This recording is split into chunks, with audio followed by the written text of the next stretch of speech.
Olá, oitavo ano, sejam bem-vindos à nossa aula de História. Eu sou a professora Janaína Jardim, esse é o meu sinal e comigo aqui o Elder. Olá, Elder. Na sequência teremos a Flávia. Então, essa aula ela será feita por mim, pelo Elder, pela Flávia, por todos vocês, professores e alunos que estão nos acompanhando. Então, fiquem à vontade aqui no chat para colocar, dar bom dia, colocar as considerações dos professores e dos alunos também acerca do tema de hoje, um tema bastante importante. Dá uma olhadinha na tela, nosso objeto do conhecimento, Estados Unidos da América, século XIX. E aí vamos aproveitar então e já pensar aqui a habilidade da aula, né? A nossa habilidade, ela está pedindo para caracterizar. A habilidade, oitavo ano, ela sempre traz uma ação, né? E qual que é a ação de hoje? Caracterizar e contextualizar aspectos das relações entre Estados Unidos da América e América Latina, no século XIX. E aí, qual o objetivo? Contextualizar aspectos diferentes dentro da relação entre os Estados Unidos da América do Norte com a América Latina, né? E a gente já começa pensando assim, ó, oitavo ano, tudo é América, né? América do Norte, América Central, América do Sul, certo? Então, nós estamos aqui no contexto da América, ok? E neste momento em que nós estamos estudando a história, os Estados Unidos já é reconhecido como uma ex-colônia da Inglaterra. Então, já passamos aí pela independência das 13 colônias, certo? E estamos agora num processo de expansão territorial norte-americana. Então, nós vamos pensar aqui qual que é a relação dos Estados Unidos neste momento onde ele está expandindo o seu território, né? Vamos aí falar da marcha para o oeste e também do crescimento das fronteiras até o Pacífico. Vamos falar deste momento onde os Estados Unidos está ampliando as suas fronteiras, pautado aí por uma lógica imperialista, sim, até porque estamos falando da pauta imperialista. Olha só, oitavo ano, a Inglaterra, vamos pensar, voltar lá para a Europa. Então, lá na Europa, a Inglaterra, ela já está também no seu processo de imperialismo ali sobre a África e a Ásia, certo? Então, aqui na América, os Estados Unidos, ele também começa o seu crescimento de fronteiras, a sua expansão de fronteiras, crescimento territorial, pautado pela lógica imperialista. Então, a lógica imperialista é essa lógica de crescimento de fronteiras, de anexar territórios, né, com base, aí, fazer bases de poder em alguns territórios. A gente tem um crescimento imperialista, que ele é político, econômico, social também, certo?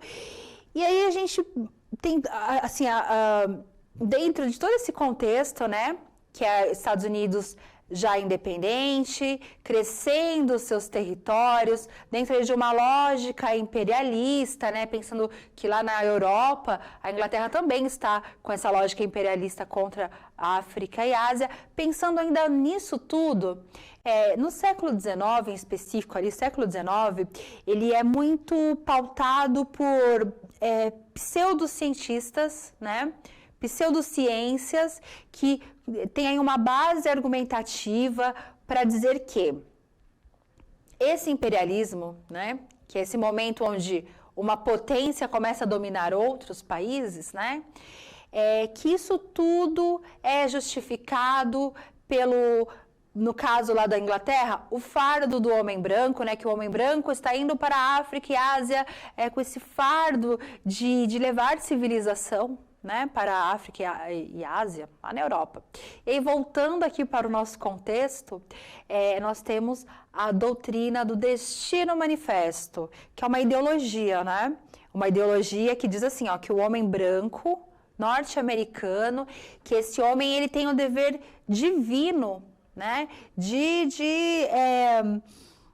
trazer, civilizar o restante da América. Então, que somente esse homem branco, que tem aí ligações, que tem um passado anglo-saxão, né, que tem ligações aí com o passado britânico, de língua inglesa, somente este homem branco britânico, com passado anglo-saxão ali, né, com ligações com a Inglaterra, com os britânicos, somente este homem pode trazer civilidade para a América. Então percebam, Estados Unidos querendo crescer seu território, né? Aí são várias as questões. A gente vai ver, inclusive, que foi encontrado ouro, né? A gente tem ouro ali encontrado também, mas o pano de fundo é sempre econômico, porém nós temos uma justificativa ideológica. O século XIX, ele tem essas justificativas ideológicas, né, pseudocientíficas, dizendo que uma raça é superior à outra. E aí dentro desse recorte, nós vamos ver então esse processo nos Estados Unidos. E aí, eu trouxe uma questão aqui para vocês irem pensando, oitavo ano. Olha só, vamos refletir, né? América para os americanos. E o autor dela é James Monroe, se refere a todos os americanos, né? Então eu vou perguntar aqui para vocês, e aí, se refere a todos os americanos? Enquanto eu vou deixar essa provocaçãozinha aqui para vocês, eu vou dando um bom dia aqui, ó, professora Silvânia, da Escola Estadual Antônio Terésio Mendes de Jaú, a Pro Salus Wilson, da Escola Antônio Duarte de Castro, lá de Jacupiranga, participando. Muito obrigada pela participação de todos. Tema muito importante, né, oitavo ano. Então, olha só, eu vou deixar aí um minuto para que vocês me tragam contribuições, assim, o que vocês acreditam desta frase. Dá uma olhadinha aí na tela. Então, América para os americanos. Essa é a frase. Né? E o autor é James Monroe. Se refere a todos os americanos? Vou deixar um minuto.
Voltamos. Então, olha só, eu vou deixar aqui mais um tempinho.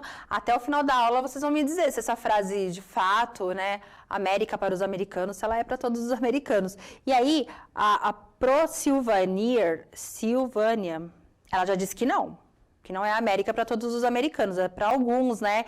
E a gente costuma até brincar aqui que é América para os Estados Unidos, né? Não é para todos os americanos, não. É América para os Estados Unidos. Mas vocês podem ir contextualizando essa questão aí ao longo da aula. Então, dá uma olhadinha na tela. Olha lá. Nós estamos na situação de aprendizagem, onde nós estamos estudando o papel das culturas letradas e não letradas na construção e identificação de diversas identidades existentes no Brasil, além de contextualizar aspectos dentro da relação entre os Estados Unidos da América do Norte e a América Latina no século XIX. Nós estamos aí no finalzinho da situação de aprendizagem, né? Já pensando neste contexto. Tem esse texto, eu vou mostrar para vocês, a gente não vai fazer a leitura, mas ele está na página 211, volume 4 do Caderno do Aluno. E esse texto, ele fala sobre o destino manifesto, né? Então, olha só, é uma ideologia, né? Como se fosse um slogan. Os europeus, eles usavam o fardo do homem branco. Poxa vida, né? O homem branco, esse fardo de ter que levar a civilização lá para a África, né? E, na verdade, eles queriam era explorar o território mesmo. E os norte-americanos, né? Que é o nosso objeto do conhecimento hoje, eles estavam acreditando que eram predestinados a acabar com as supostas raças fracas e transformar possivelmente toda a humanidade em anglo-saxônica. Impossível, né? E aí, agora eu vou deixar esse texto para que vocês leiam, né? Façam a leitura completa na sala de aula. Eu vou passar um pouquinho para frente. eu trouxe um mapa mental para a gente pensar aí a questão da ampliação das fronteiras do Atlântico ao Pacífico, está bem? Porque se trata sobre isso mesmo, de ampliação de territórios, né? Então, nós temos aí no primeiro momento a independência das 13 colônias, e a gente pensa assim, ó, as 13 colônias, elas tinham uma independência salutar, assim, então significa que a Inglaterra ela não intervia tanto ali nas questões das 13 colônias, porque neste momento a Inglaterra ela estava mais voltada ali para a Ásia e África. E aí eu vou deixar a independência das 13 colônias para que vocês, professores, pesquisem com os alunos, é um tema bem abrangente, a gente teria que ter uma aula para conversar sobre isso, certo? Aí voltando lá na tela. Então, teve a independência das 13 colônias, a Inglaterra já reconhece as 13 colônias como ex-colônia inglesa. Consequentemente, um crescimento populacional e econômico, né? Estados Unidos aí em franco crescimento, já temos alguns polos industriais nos Estados Unidos. Agora nós vamos pensar a marcha para o oeste, né? Quando os Estados Unidos começam, né, a crescer o seu território para o oeste. Foi de várias formas. Primeira forma, por compra. Então, primeiro momento ele compra a Louisiana da França, a Flórida ele compra da Espanha e o Alasca ele compra da Rússia. Então, primeiro momento, compra. Um segundo momento foi o Homestead Act, que é como se fosse uma política de reforma agrária, tá? Ela é de 1862, é a lei de povoamento de Abraham Lincoln. Então, o governo ele estava incentivando que as pessoas fossem para o oeste, né, e habitassem. Os terrenos estavam a preços baixíssimos. A gente precisa lembrar que esses terrenos, essas terras, elas não estavam desocupadas, né? Oitavo ano, quem que estava lá? Os indígenas norte-americanos. Eles estavam lá e estavam resistindo, então eram territórios com muita resistência indígena. Indígenas estavam ali a todo momento resistindo. E nessa política do Homestead Act, Abraham Lincoln ele incentiva então que as pessoas vão morar nesses territórios, e aí uma única questão é que esses territórios ficassem sendo habitados e cultivados por no mínimo 5 anos. Então, olha só, duas formas de crescimento e de marcha para o oeste. O primeiro é compra de territórios, e o segundo, essa espécie de reforma agrária, que é uma lei de povoamento do território a oeste. Né? Lembrando que lá estavam também os povos indígenas, os nativos norte-americanos, resistindo a essa ocupação. Voltando lá na tela. Outra forma também de crescer o território foi através de conquista, né? Então, nós tivemos no contexto da Guerra Mexicano-Americana, as terras do Texas anexadas aos Estados Unidos. E o Tratado de Guadalupe Hidalgo, né? Onde os Estados Unidos ele compra ali a parte do Texas, mas é um acordo que não fica muito bom para os mexicanos, né? E aí tem essa forma de conquista. Então, primeiro por compra, depois dessa lei de povoamento e por conquista também.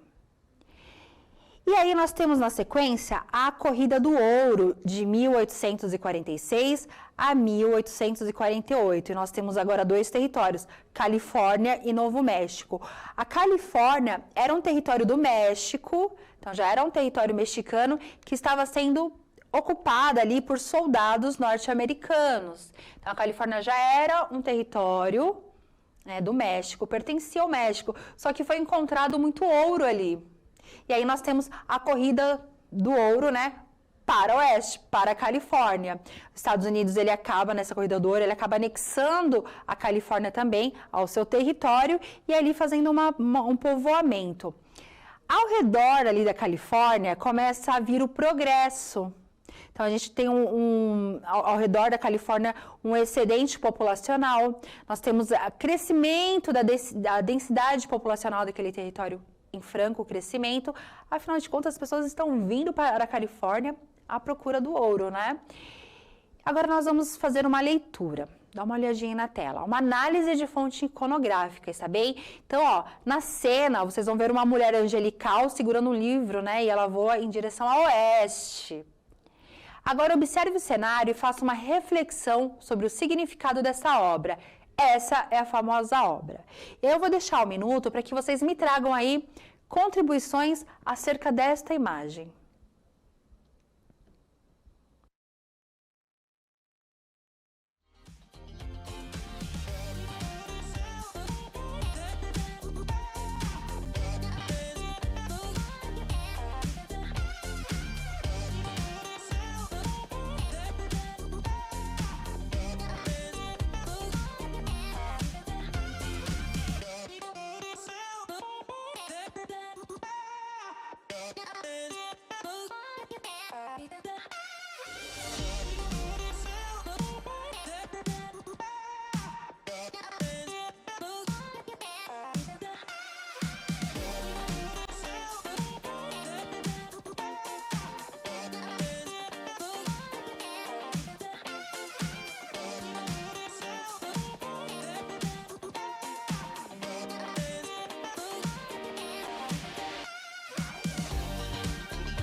Voltamos. Então, olha só, vamos pensar então acerca desta imagem, né, que está na tela para vocês.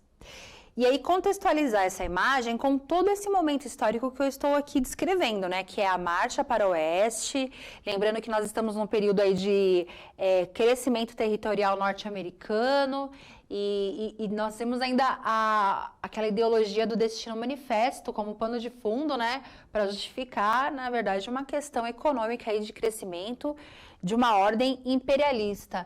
Então, vocês estão vendo aí o progresso do povo americano, está bem? E aí nós temos essa figura angelical aqui ao centro, né, essa mulher. Deixa eu colocar aqui, ó. Essa mulher, figura angelical ao centro, certo? Percebam que assim, ó, ela, por onde ela anda, ó, aqui a oeste, que aqui, está tudo escuro, né? Ó, tudo escuro. Nós temos aqui os povos nativos, certo? Povos nativos. E aqui, animais ferozes, né? Aqui, ó, mais animais ferozes. Percebam que esse lado, né, a gente tem aqui centralizado, ó.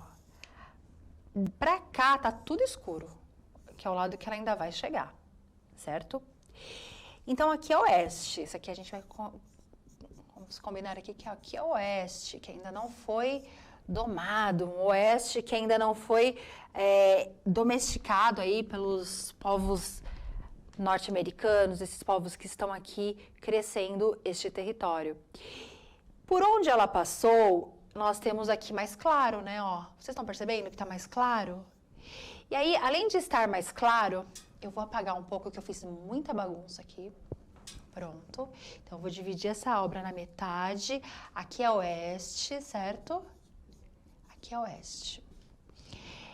Percebam que ela está segurando também um fio de telégrafo, ó. Então, significa que por onde ela passou, ela está levando comunicação. Ela está levando aqui, ó, comércio. Tá vendo uma ponte aqui no finalzinho? Ela está levando também, ó, aqui, ó, ferrovia. Nós temos plantações, certo? Então, por onde ela passa, ela leva o progresso, ela leva a civilização. Então, essa é a imagem que ela vai demonstrar muito bem, assim, a questão, né, do destino manifesto. E aí eu tenho uma contextualização aqui, ó, quer ver?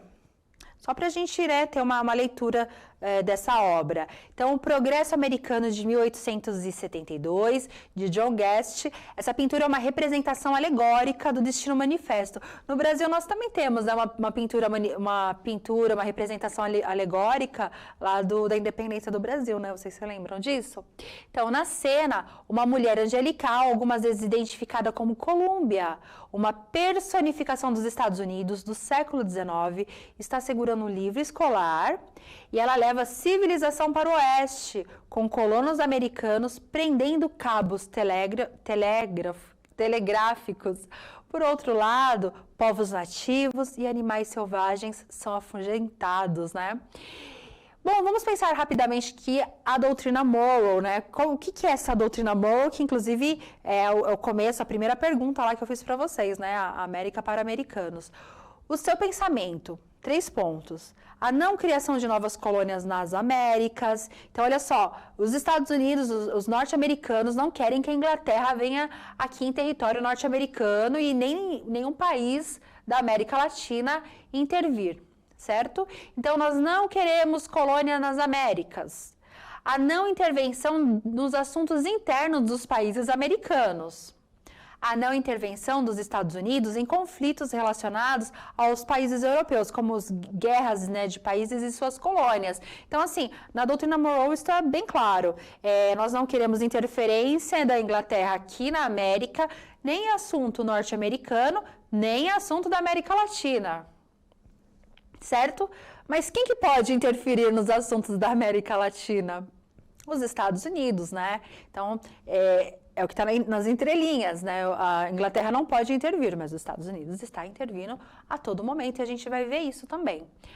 Dá uma olhadinha aí, então, na tela. América para os americanos, né? Aí pensando nesse contexto do século XIX, nas suas relações entre os Estados Unidos e os demais países, qual o significado da frase dita por James Monroe? Eu deixo para vocês conversarem aí na sala com os alunos. Nós temos uma outra política, que é do Big Stick, que é o grande porrete. Ele refere-se ao estilo de diplomacia utilizada pelo presidente Theodore Roosevelt Jr., presidente dos Estados Unidos entre 1901 e 1909, como colorário da doutrina Monroe, segundo a qual os Estados Unidos deveriam exercer sua política externa como forma de deter as intervenções europeias, principalmente britânicas. Então, olha só, se fosse preciso, fale com suavidade e tenha à mão um grande porrete, né? Então, os Estados Unidos, ele pode intervir, inclusive, militarmente em questões de outros países na América Latina, mas a Inglaterra não. Então, América para americanos, só que entre nós vamos resolver as coisas. Mas, no final, nós sabemos que quem sai sempre na vantagem são os norte-americanos, né? Nós temos aí uma intervenção também em políticas de outros países ali da América Latina, como aqui o Panamá. Então, os Estados Unidos, ele participa do processo de independência do Panamá em relação à Colômbia. Em troca, ele ganha o direito de terminar a construção do Canal do Panamá. Então, o Canal do Panamá, ele geoestrategicamente é um canal muito importante, porque antes os Estados Unidos tinham que fazer todo o contorno ali na América do Sul, né, para poder acessar o Pacífico. Mas aí agora com o Canal do Panamá, até vou pedir para voltar, dá uma olhadinha lá, voltar na tela.